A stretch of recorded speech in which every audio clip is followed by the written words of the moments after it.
neither should it, because if it were, then you probably have big problems, right? You're going to suffer from some health issues from overeating and so on. Okay, so this pleasure certainly a contributor to happiness, and then there's positivity. Positivity is just positive experiences, um, uh, positive emotional experiences like being in love, or feeling serene after a meditation session, or feeling joyful on a vacation, right? Feeling, I mean, you can think about 10, 12, maybe even 20 different kinds of positive emotions, including feeling a sense of gratitude or awe, or laughter, pride, right, and so on and so forth. Now it turns out that positive emotions and that source is a little bit better than pleasure because it lasts longer, especially some kinds of positive emotions, like for example gratitude, or love. But it turns out that there are other kinds of positive emotions that may not be so good in that regard too.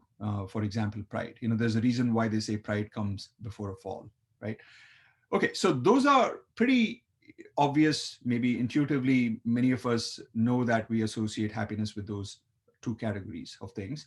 So, but there is also, as human beings, we experience purpose and meaning. And I want to talk a little bit about that, these two categories, because they're very, very interesting. They're interesting because, for one thing, they seem like uniquely human sources of happiness. And for another thing, they often come at a cost to pleasure and positivity. Okay, so what is purpose? Purpose is being so engrossed in an activity that you lose a sense of time, right? There is a word that psychologists often use to refer to this. It's called flow states, getting into a flow state, or being in the zone. Okay. And for you to experience that being in the zone, you need to be pretty good at doing it. Okay. Whatever that domain is, maybe it's acting, right? Maybe it's writing a paper for a course. Maybe it is playing tennis. So whatever it is, you need to be above a certain level, above intermediate level, ideally a master of that domain, for you to really get fully engrossed in the activity. But when you do, then you experience a lot of satisfaction. Okay, and that is purpose, because you feel like you know the answer to the question, what is my purpose in life? If you routinely, regularly experience those so-called flow states of being in the zone at your work, right, for example. But as I mentioned some time back, it often comes at a cost to pleasure or positivity. In order to make that really great presentation, right, where you're in the flow, you might have to work hard, right? And often we do have to work hard. We maybe need to even pull out that all-nighter, right? We need to collaborate with people that we may not really like collaborating with. So there's a lot of kind of anxiety, boredom, etc., that goes into those few moments in which you experience those flow states. Okay, so that's why it comes often at a cross purpose to pleasure and positivity. But it's very, very important that you have a life of purpose and not just one of pleasure and positivity if you want to lead a full life of happiness and fulfillment. So meaning is interesting. Meaning is the satisfaction that we derive from being nice to other people. Okay, and this is a very, very interesting category because, especially in a business school context, we often think of ourselves as being self-centered. There's a term that economists use, rationality, to basically mean that everyone's interested in their own set of goals that they want to achieve and their own aspirations, and they don't really care that much about what happens to other people, okay, or to animals or to the environment. But the truth is that we all want to do good. We all, we know this when it comes to our own family and our pets even, right? That we want them to be happy. But it turns out, as human beings, we have infinite potential to expand our boundaries of compassion, not just to our close friends and family, but perhaps to the whole universe.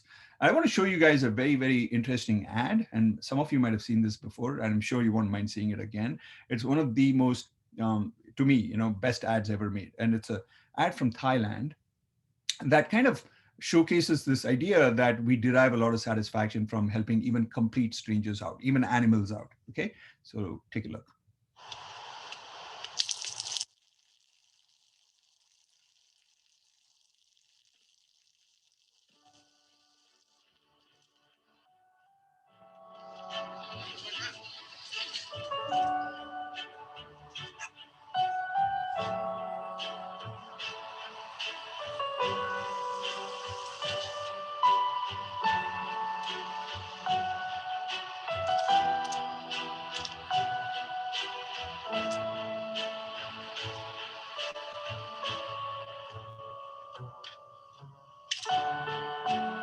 จะได้อะไรถ้าเขาทำแบบนี้ทุกวัน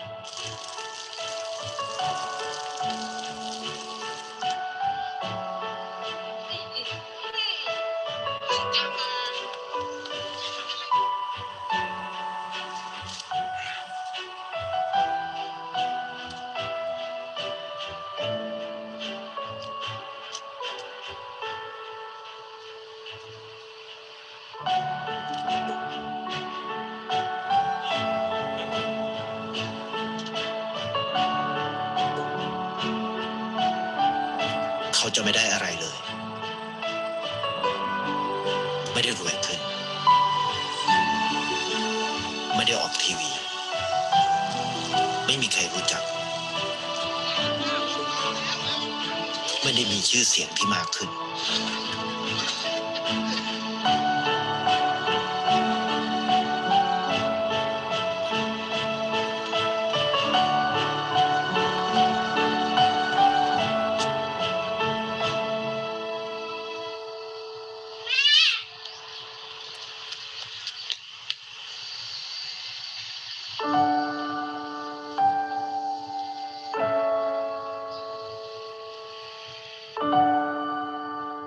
เพราะสิ่งที่เขาได้คือได้แค่ความรู้สึก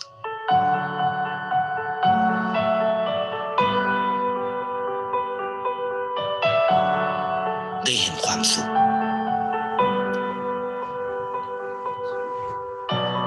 ได้เข้าใจ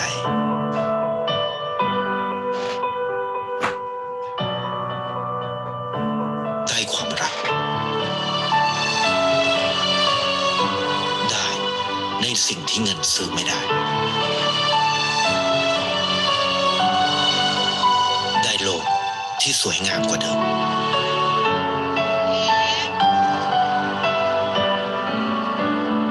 ในชีวิตคุณอะไรคือสิ่งที่คุณต้องการมากที่สุดไทยประกันชีวิตเชื่อในความดี Yeah, I don't know if I'd say that what I desired most in my life is Thai insurance, but I certainly desired a lot of happiness. And it turns out that one of the most reliable ways to make yourself happier is through being nice to other people, even to complete strangers. And there is a lot of work on this topic, especially in the last about 10 years.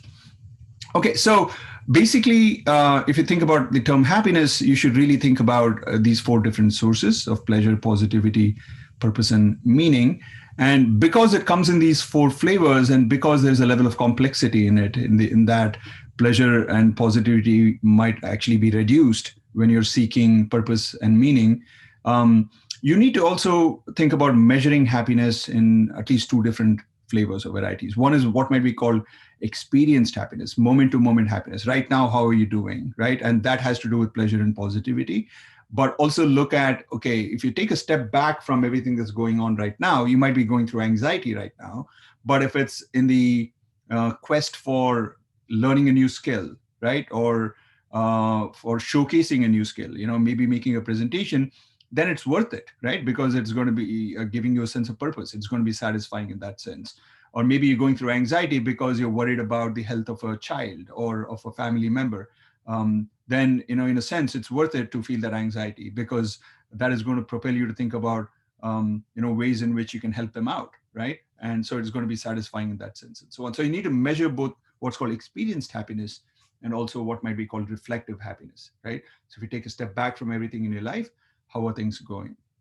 Okay, so what's been discovered is that if you just ask people these questions on experience and reflective happiness, and that's called a happiness self-report, which is what you see at the bottom right? Just ask people through a survey. It turns out that it's actually pretty highly correlated with other more quote unquote objective ways of measuring happiness. You can measure happiness through brain scans, which is what the first picture is. Certain parts of the brain we know light up or are more active if you're happy as opposed to depressed. You can ask other people how happy you are, right? And researchers have done that because, you might argue that people have a self-interest in portraying themselves as being more happy or less happy depending on the circumstances, right? If they want a raise, for example, they might claim that they're less happy. So asking other people gets you, around that problem of honesty.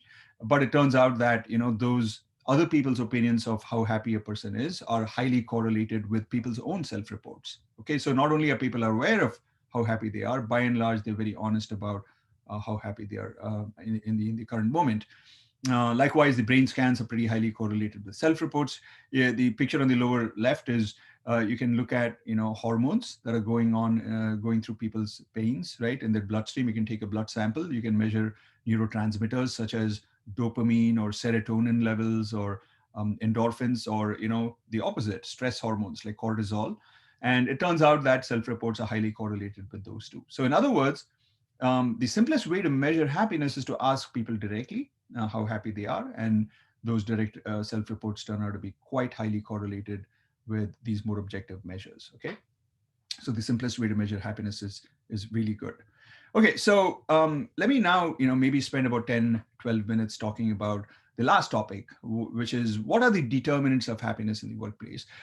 So I've done a lot of research into this topic and looked at a lot of books and a lot of papers.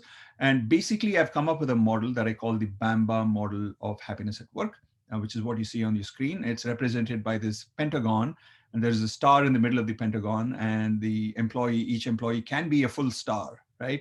If only they took care of their happiness, and if only the organization takes care of their happiness. And in order to enhance employee happiness, organizations have to pay attention to 5 main determinants of happiness in the workplace. And of course, the organization can do a lot to enhance employee happiness, but the employee needs to also contribute, right? So I often say it takes two to Bamba, right? So the organization is one of the dancers, and the employee himself or herself is another dancer, and it takes both to Bamba. Just like it takes two to tango, it takes two to Bamba. And the lead dancer in this dance of Bamba dance is actually the employee. So while the organization can do a lot, the employee can do a lot more. Okay, so what are the 5 determinants of happiness in the Bamba model? Let's start with the bottom B there. That one is basic needs. Okay, so you obviously need enough income in order to make your ends meet. And beyond that, you need a sense of safety and security. You need to feel that your employees like you, your coworkers like you to a certain extent, at least a minimal basic level. You need to feel that there's a sense of transparency, there's a sense of trust in the organization, that you have clarity over your roles, and so on and so forth. Okay, so that's basic needs. Then there's autonomy. Autonomy has to do with feeling that you have the freedom to voice your true opinions. You have the freedom and the authority to take the decisions as you see fit. So you don't feel micromanaged by other people, especially your boss, right? You have the freedom to work in the way that you choose to work. Okay, we all achieve our goals in different ways, right? And it's not like one way is wrong, the other way is right. Everybody's got their own style. And so do you feel that you have the freedom to express your style of working? Okay, so that's autonomy. And then there is mastery. Mastery has to do with this feeling of progressing towards something that makes you feel skilled at a particular task. So are you improving in terms of your skills? Are you getting closer to your vision of who you want to be in terms of your abilities?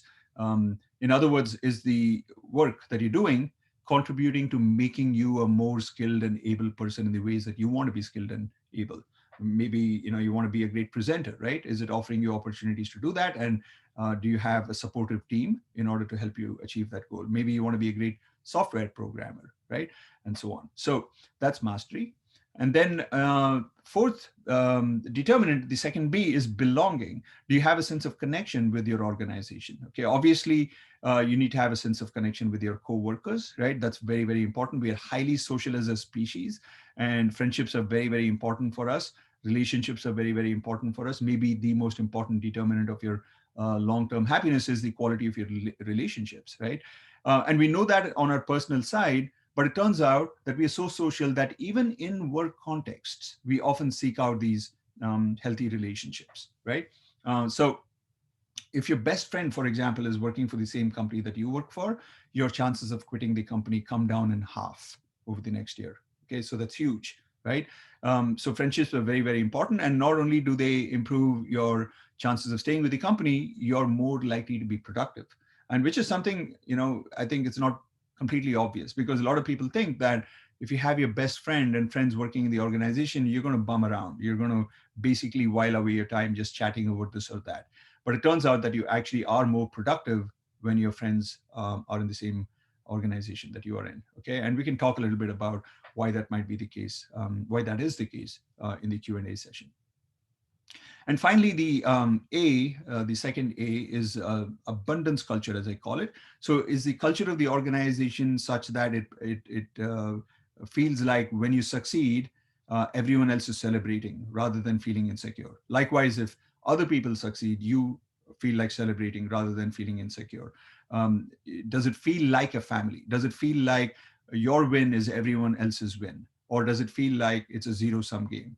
That it's a dog eat dog world kind of a culture in the organization. If it's that, then it's a scarcity oriented culture, right? Everyone's trying to grab and kick and claw their way up to the top, and that's not very good, right? And as a leader, you understand it, but perhaps you don't quite understand it as a person who's trying to climb up the corporate ladder, right? And this is a very, very important challenge that most organizations face, because most organizations are shaped like a pyramid, right? There's more people at the bottom, very few people at the top, and there's only one CEO. And if that is in fact, the constraint, right? As you go up, there's fewer and fewer people, then obviously it's going to promote a scarcity orientation, especially in the bottom, right? So how do you as a leader foster a sense of abundance, given that in some real sense there is a scarcity constraint? Okay, so that becomes a very, very interesting problem that leaders often face. Okay, so those are the five major determinants of happiness. What I'm going to do is I'm going to end with some tips for you and what you can do for your coworkers in order to improve their happiness. But let me start with, what can you do to improve your own happiness? Okay, the very first thing that I would say is that take this idea that being happy, feeling positive is functional, right? Is productive for your happiness, for your success, sorry, very, very seriously. Okay, not so seriously that it starts making you unhappy, but seriously enough that you actually prioritize feeling happy, feeling positive. Okay, so that's the number one tip. So what does that mean? It means that you need to identify the set of things that reliably make you feel positive and do more of those things in your life. And when I say reliably makes you feel positive, not necessarily just eating a tub of ice cream. Okay, so that might make you feel positive in the moment, but long term it might not make you feel very good at all, right? On the other hand, working out at the gym might make you feel maybe not so pleasant in the moment, but might have downstream positive consequences. So you need to look at overall, when you not just count your experienced happiness but also your reflective happiness over time, what makes you happy, do those things. Okay, and oftentimes you can actually have activities that not just make you happy in the moment but also in the long run, right? For example, playing a board game with your children, or watching a documentary with your family, going for a walk with your dog, and so on.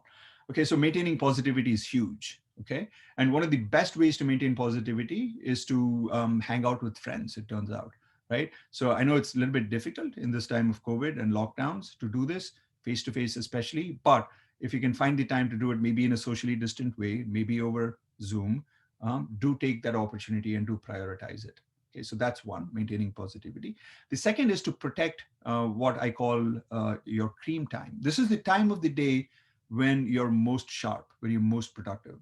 And it is going to differ a little bit across people, but there are, maybe 50% of the people for whom the cream time, the most productive part of the day, is early morning from say 9 a.m. to about 11 a.m. It turns out that we don't have a huge amount of cream time. Okay, we don't have like 6 hours of cream time every day. We probably have 3 hours, maybe max 4 hours. And I, typically about 2 hours when you're really at your sharpest, and you need to protect it and not fritter it away. And many of us are guilty of using this time to, look at the internet, or, watch a binge on Netflix or something like that, or chat with a friend, or, do stuff that is more urgent rather than more important, right? So you need to protect that time and really devote it to the most challenging tasks in your life. because that's when you're going to be able to think creatively. You're going to think subtly, not just in gross black and white terms. You're going to be able to think of creative solutions to problems. And you really need to take advantage of that, superior mental ability and creativity in order to address your biggest challenges in life. Because ultimately, you're going to reflect on your life and you're going to be satisfied by the number of important goals that you achieved, right? And so you really have to focus on getting important stuff done during the screen time. Okay, and this is especially important if you're working from home, because very easy to lose track of the boundary between personal stuff and professional stuff. When you were traveling to office, the physical kind of demarcation between home and office provided that hint that, okay, now it's time to get to focusing on work related things, right? If you're working from home, especially if you don't have a dedicated room as your office, it's very easy to kind of slip into going to do personal stuff on in professional time and so on. So very, very important to create that boundary and say, okay, between 9 and 11, I'm going to switch off all internet. I'm going to switch off all the things that might distract me, and maybe even close my door or tell my family not to disturb me. And I'm going to, for these 2 hours, really focus on the important stuff. Okay, the third thing I'd highly recommend, and this is kind of like related to maintaining positivity, but it's more reflective, more long-term positivity, is to nurture a sense of abundance. Okay, so all the goals that I talked about that are important, okay, especially the mastery goal and the belonging goal and the autonomy goal, these goals are more likely to be achieved if you operate from a certain kind of a mindset. And I call that mindset the abundance mindset, as opposed to the scarcity mindset. In an abundance mindset, you feel that life is very giving, that people are nice, that good things happen to you, and so on. And if you operate from that mindset, then you'll see that, in fact, you find evidence for that. And, it turns out to be the truth that life is abundant and people are nice, and, you do get a lot of opportunities and so on to accomplish your goals. And so it's very important to operate from that headspace of feeling that life is good. Okay. And how can you do that? I'll give you, very simple practices which will help you gain and nurture a sense of abundance. One is write every evening before you go to sleep. Write in your journal, maintain a journal, 3 good things that happened that day. Okay, so if you're going to write it every single day, it's not going to be huge good things like I got into Bitsong today, right? Or that I got $100,000 raise at work. No, it's going to be small good things every day, right? It's going to be that, hey, I thought the weather was going to really be bad, but it turned out to be okay, right? I found my pair of glasses that I'd lost. I thought I'd lost forever, but it was under my couch or whatever. It's going to be small good things. But if you notice these small good things, you're going to start to feel that your life is abundant, okay? But it's very, very important that you be regular with this practice, not just do it 1 or 2 days and expect miracles. No, it's not going to happen. But I can promise you that if you maintain a 3 good things journal for, let's say, 6 weeks, you're going to see a sea change in how you feel about things. Number 2, you want to avoid social media. Okay, so spend no more than 2 hours on social media every day. We spend on average about 4 hours, so spend no more than 2 hours.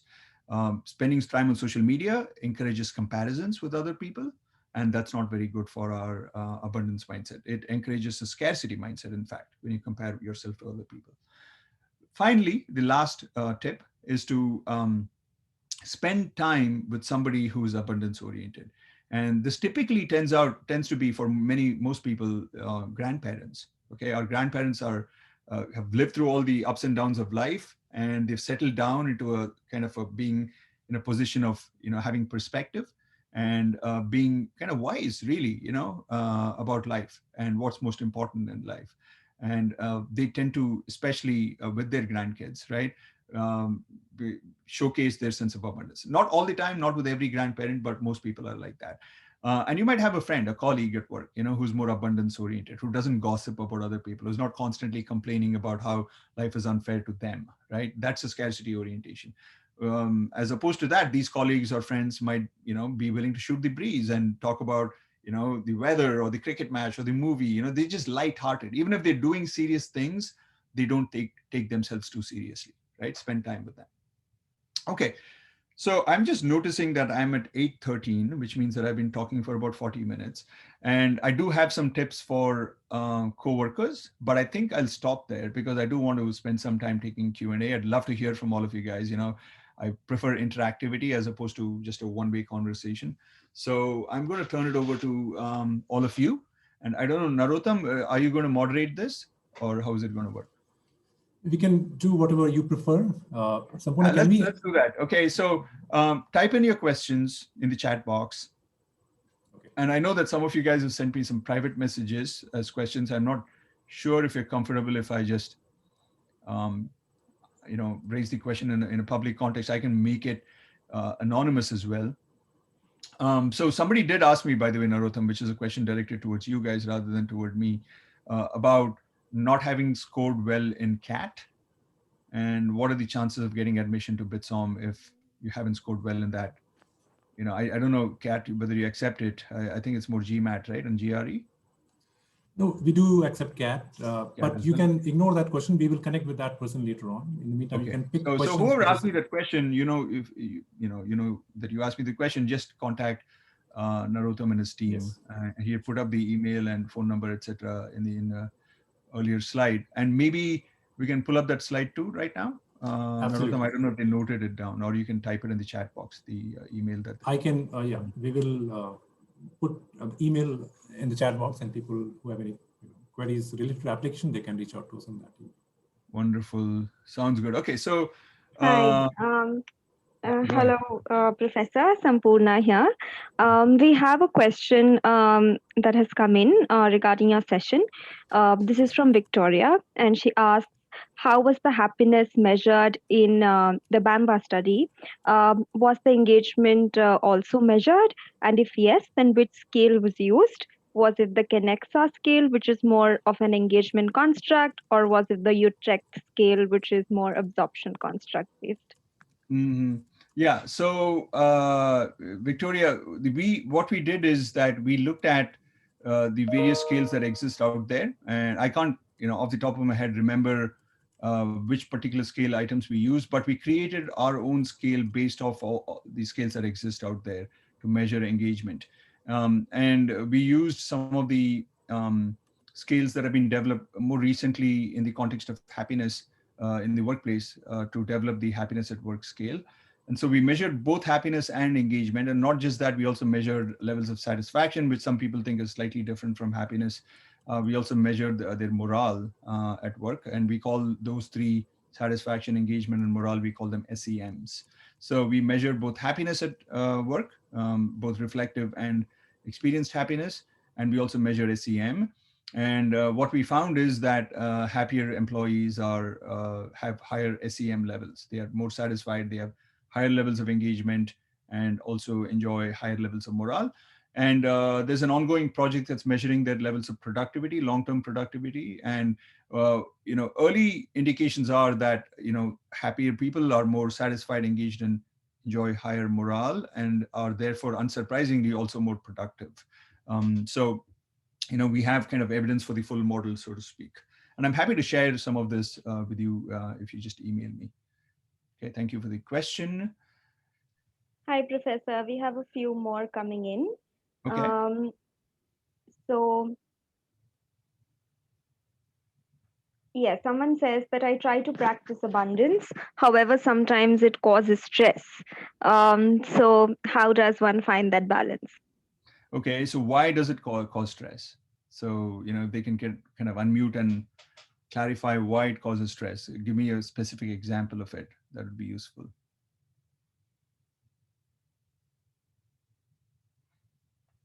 So for example, if I'm going to take out my journal and write in it 3 good things that happened that day, I don't see why that would be stressful if you're practicing abundance in that fashion. Or if tell yourself you're not going to spend more than 2 hours on social media, I can see how it might be dissatisfying because you're used to spending 4 hours or whatever, right? So you might be very curious about what else is going on there. So I wouldn't call that stressful. It would just be frustrating, perhaps. To practice that, but it's a matter of time. It's like avoiding alcohol, right? If you're over drinking, it's going to be stressful in the moment, but in the long run it's good for you. Or avoiding eating unhealthy food, it's a matter of habit, developing the habit. Likewise, spending time with somebody who's abundance oriented, actually it's pleasurable, it's joyful to be able to do that. I don't think of it as being stressful. So I don't know what specific thing this person has in mind when claiming that practicing abundance makes them stressful? So I would like to know that. So we'll come back to that Mhm. till they answer, but there's another one that we can move on with.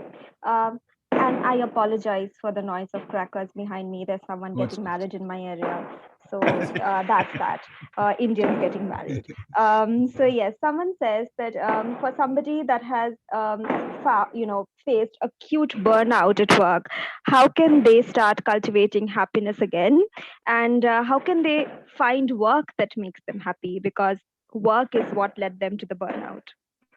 Right. So here's the deal. Okay. First of all, you have to remember that you can burn out on your passion. It's very, very important to remember that. It's very important, of course, to find a job that you're passionate about, where you're truly interested in the work that you're doing, and you're not just phoning it in, right? Just working for the sake of paying your bills, that you're actually deeply engrossed, and you experience those so-called flow states that I talked about a little bit earlier, where you lose track of time in your work, right? That's very, very important. Without it, you're not probably not going to be very happy at work, right? In the long run. But even if you do have something like that, you can often overwork yourself, and then it's no longer fun because you don't have the energy, right? I mean, you do need a certain level of mental energy, physical energy to engage even with your passion. And if you're overworked, then you're not going to be happy. So it could be one of these two things. Either you're working in you have a job where it's not aligned with your intrinsic interests, it's not aligned with who you want to be, the ways in which you want to grow and contribute to society, and so on. So that could be a reason for the burnout. Okay. And for many of us, that is the reason, especially in India, because we are forced down a path by the society, right? Our parents, our mentors, our peers, etc., that may not have been the appropriate path for us. Typically it's like engineering degree, or I don't know if it's still the case.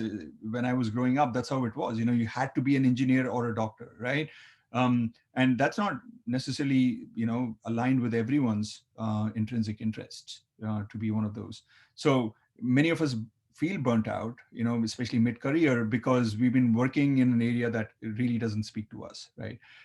Or it could be that the latter case, where it is something that you find interesting, at least moderately interesting, but you're stuck because, not stuck, but you're burnt out because you kind of overworked yourself. So I have a couple of suggestions and tips here. Okay, one thing that you can do, you obviously have to kind of convince yourself and your team that overworking yourself is not good, right? Not just in terms of avoiding the burnout, but also in terms of actually being more efficient at work, okay, and effective even at work. That taking time off is very, very healthy, because you're going to come back refreshed and you're going to do a better job, right? And so you need to kind of protect your non-work time. Therefore, right, I talked about protecting screen time. You also have to protect your non-work time. So let's say that you work from 9 to 5. Then from 5 p.m. onwards, you really shouldn't be thinking about work. You shouldn't be thinking about work on the weekends. Okay.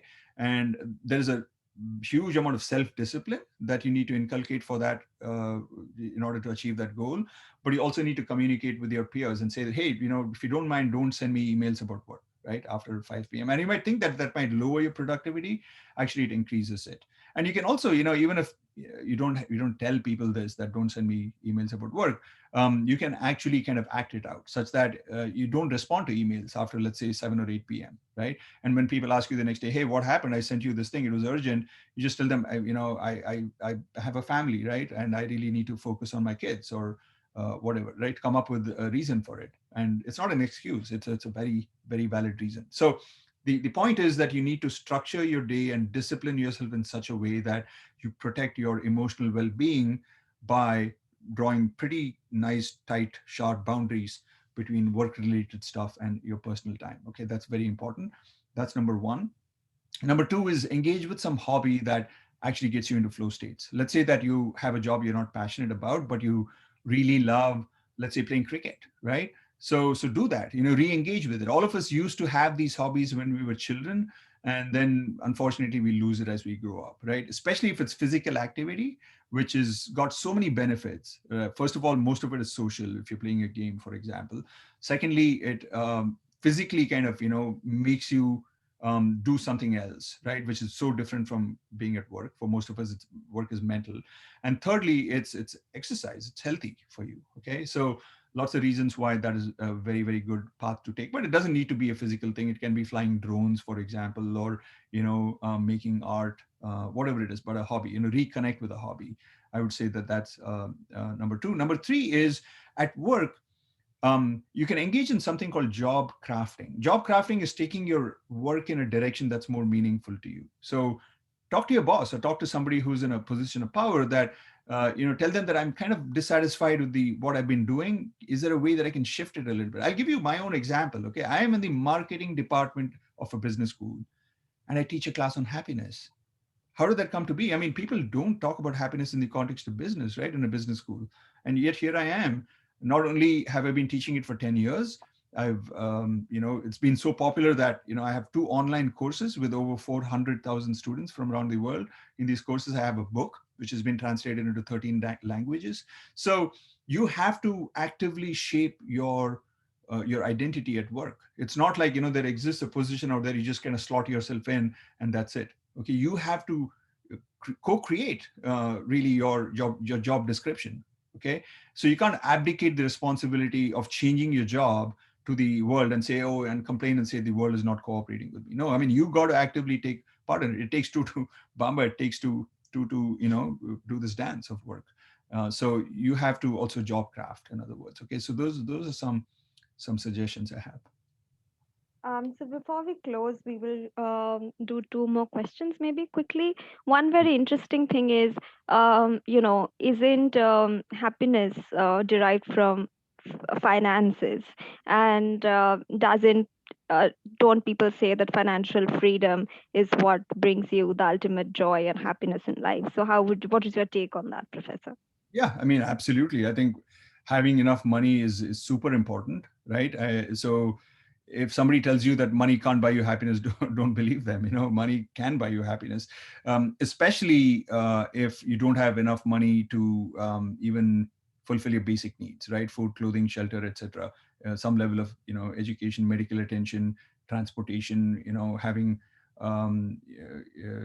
some level of ability to control the temperature inside your house. All these things are very, very important, and I would consider them to be pretty basic. Okay, so you do need money to up to that level, but beyond that level, I don't think that money does much to move the needle. Okay, so that's also very, very important to recognize, is that it's very easy to get caught up in this idea that just because money made me happy when I was very poor and I didn't have anything, doesn't mean that once you're above a certain level of being, rich enough to, say, for example, afford a couple of vacations every year, beyond that point, it really doesn't move the needle much. What moves the needle beyond that point a lot are things like, the things that I talked about, mastery. Am I progressing toward becoming increasingly good at doing something, right? Not just making money, but I'm very skilled at X, Y, or Z. Okay, so you need to be able to say what that X, Y, or Z is. Okay, so that's very, very important. You need to have a sense of belonging. You can get so caught up in pursuing money that you sacrifice your friendships, your relationships, your family, right? And then you're not going to be happy, because we are highly social as a species. It can't be avoided. Okay, it's the Ayn Randian ideal of being your own island, etc. is BS. Okay, we are highly, highly social as a species, and so we do need those friendships. That's what gives us a sense of meaning and connection and purpose in life at some level, right? So nurture those are very, very important. And you need a sense of autonomy. You need to feel that you're in control. So having a house that reflects your personality, for example, that gives you a sense of control. Living in a city which gives you opportunities to do the things you want to do, and that gives you a sense of control, and so on. So all of those are important, and those are more important than money. Money helps, though. Yeah. So, Professor, we're really running out of time. Before I ask the final question, just two comments. One is, where can people read more about Bamba? There are some small business owners who really want to follow the model for the teams they lead. And the person who asked you about, the negativity at work, like, abundance is causing stress. They meant the co-workers who generally had a scarcity point of view instead of a abundance point of view. Uh, yes, so if you close that quickly, we'll come to our last question and close the session. Yeah. So, with regard to the Bamba model, there is a course on edX, edx.org. It's called Happier Employees and Return on Investment course, which I've co-taught with Marshall Goldsmith, that some of you might know is a famous author and one of the best CEO coaches around the world. And right now, you can take the course for free, the lectures. But if you want to get a certificate, you have to pay, I think, $200 is what they're charging. So you don't have to get the certificate, just take the course and you'll get all the concepts. So that's what I would recommend. And in terms of so it is a challenge to practice abundance when you're surrounded by stimuli that are scarcity oriented. And for many of us, that is the truth. We are in context, especially at work, where most people are scarcity oriented. So it's very, very important to kind of we're highly social as a species, right? And we are affected by other people's emotions and other people's personalities and goals, etc. So there is a level of contagion that goes on. And so if you're constantly surrounded by scarcity oriented people, you're going to become scarcity oriented. So in the long run, you want to kind of branch away from those kinds of people and that kind of a organization into joining an organization which might even have a lower salary, but you're going to be surrounded by more abundance oriented people. Okay, so that should be something that you should have in the back of your mind as your ultimate goal, because it's not worth it, making that extra 20K, 30K, and be miserable. It's not worth it, right? Beyond a certain amount of money, more money is not going to do it, right? So and being surrounded by scarcity oriented people is really going to make you miserable. So have that clarity that, look, I mean, this is okay for now, but I want to eventually branch out of this. Then protect your personal time, during which don't spend it with scarcity oriented people. Everybody has somebody that is more abundance oriented rather than scarcity oriented. Okay, maybe it's a long lost friend that you didn't bother to keep in touch because you just moved away, right? So reconnect with them because they're more abundance oriented, right? So find abundance oriented stimuli, even if you can't find people. Read books or watch movies that nurture a sense of abundance. As a clear example, if you watch a movie that is about revenge seeking and righting the wrong, and this guy who's been downtrodden comes out and then beats the shit out of this enemy and then wins, that's a scarcity oriented story, right?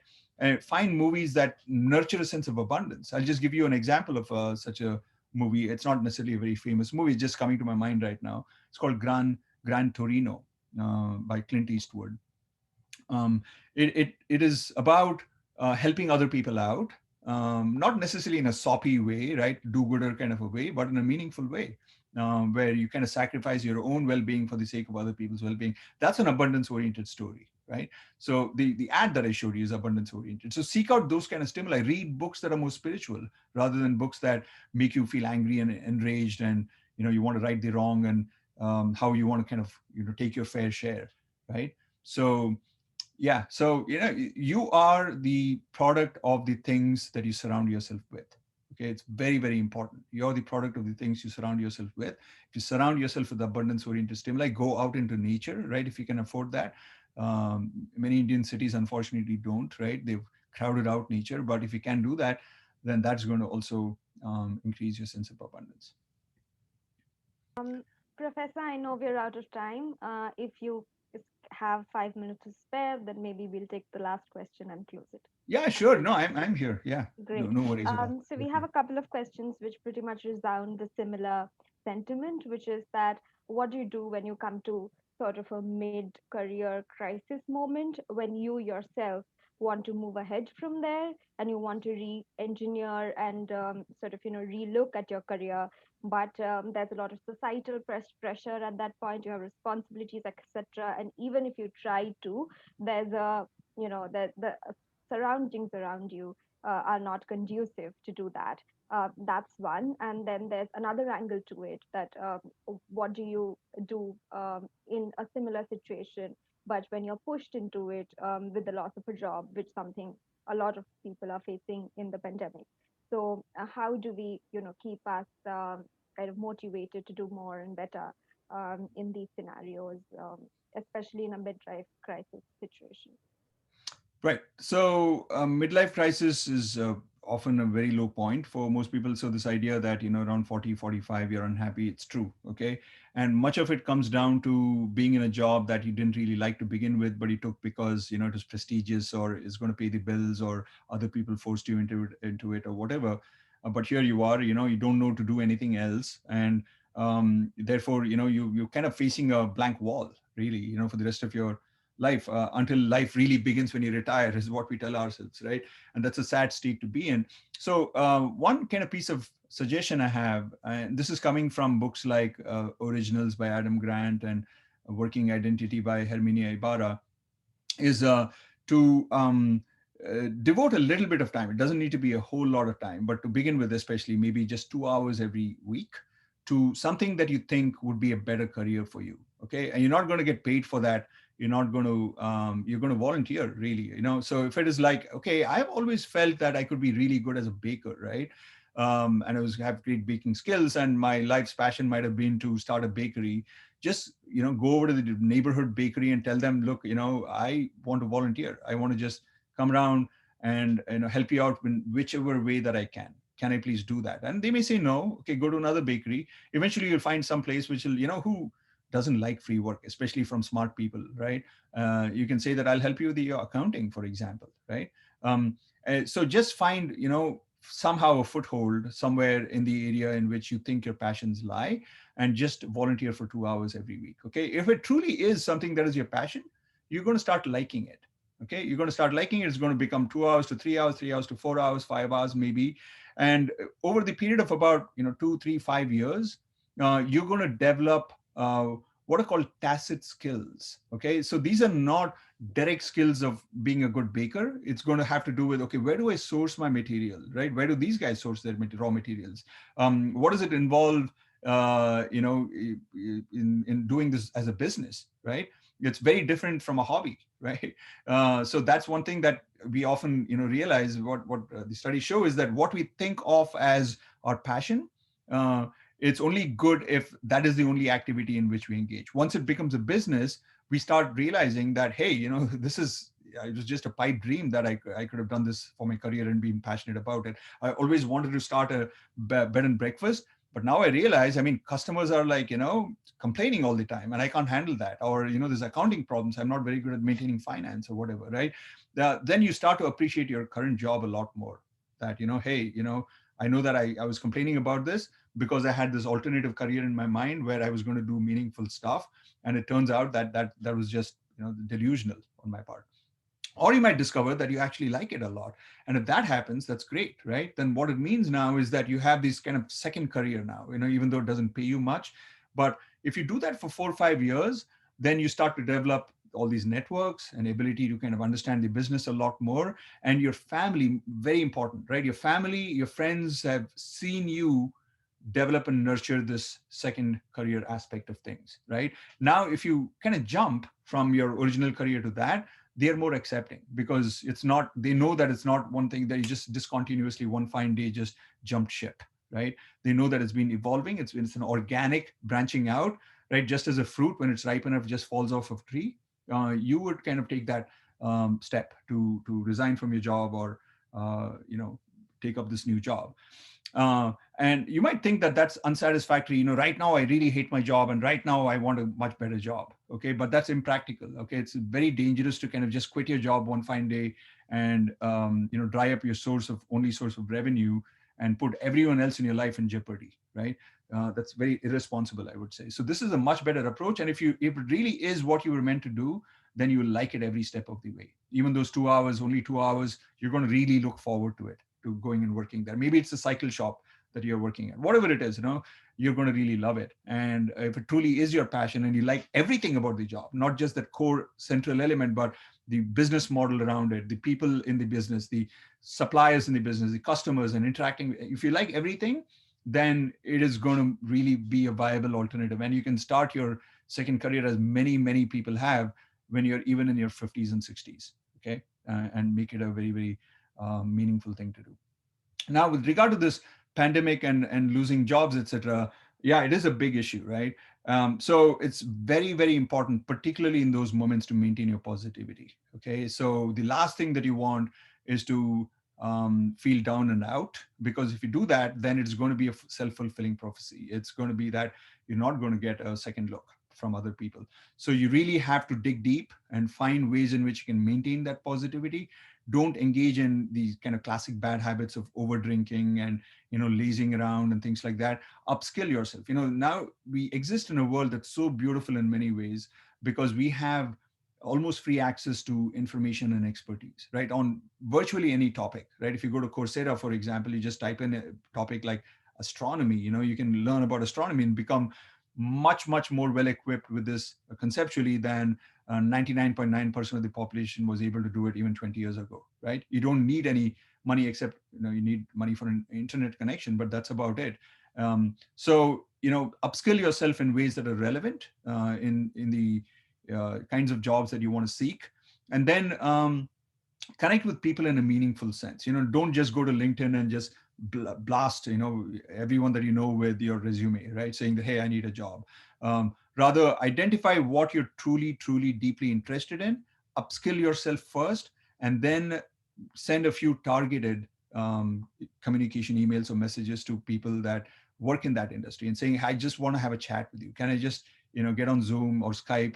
I just want to talk about what you do. Approach it that way rather than please give me a job, right?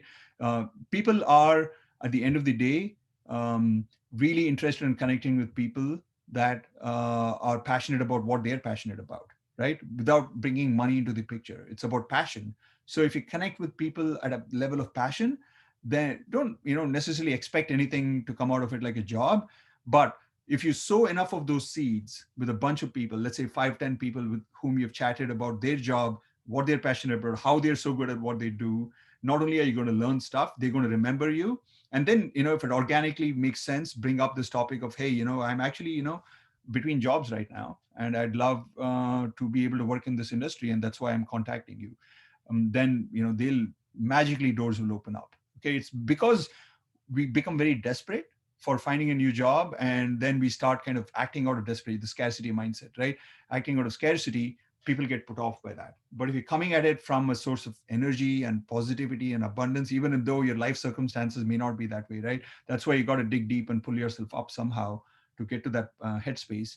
But if you can do that, then people are going to love interacting with you, and then naturally good things are going to happen. Okay, I know it's tough to pull off, but that is what you should aim to be doing. Okay, and sometimes you won't be able to do it. That's fine, but at least aspire to to operate from that kind of a platform. Thank you so much, Professor. There's a final comment that says that actually ethical leaders help in motivating their teams. And that's just a comment, and they were asking if you agree or not. Um, and other than that, we've covered everything. So we're good with the session. And after with this, we can pass on to Narottam. Okay, yeah, I do agree with that. And there's actually quite a bit of work on this in this area as well. A good book that I would recommend in this context is Give and Take by Adam Grant. Give and Take by Adam Grant. Okay, yeah, over to you, Narottam. I really enjoyed the session, guys. Thank you very much. And let me just reiterate that if you're at all thinking of getting an MBA, and it'd be a great thing to do if you're looking for the career switch, right? You're not sure what you're passionate about, for example, but you know that you don't like your current job. I think it'd be a great opportunity if you can afford it, of course, right? Time-wise, money-wise, to get a MBA, especially from Bitsong. Sure. Thank you very much, Professor Raj. It was really an insightful session. For me personally, the three things that you're talking on this current slide that really helped me a lot in terms of maintaining positivity, protecting clean time, and nurture abundance. And this is something I'm going to do going forward on a regular basis. So thank you very much for that insight. I'm sure a lot of us would have derived certain key tips from this session, and they would be able to make their life more happy and meaningful. So with that, we conclude this session. And for any of you who are interested to know more about this program or applications or admissions, please do reach out to us. We'll be happy to help you and guide you. And yeah, thank you very much for attending today's session. For people in India, good night. And for people in other parts of the world, have a great day. And we look forward to connecting you once again. Thank you. Thank you very much. Bye-bye. Bye, guys. Take care. Adios.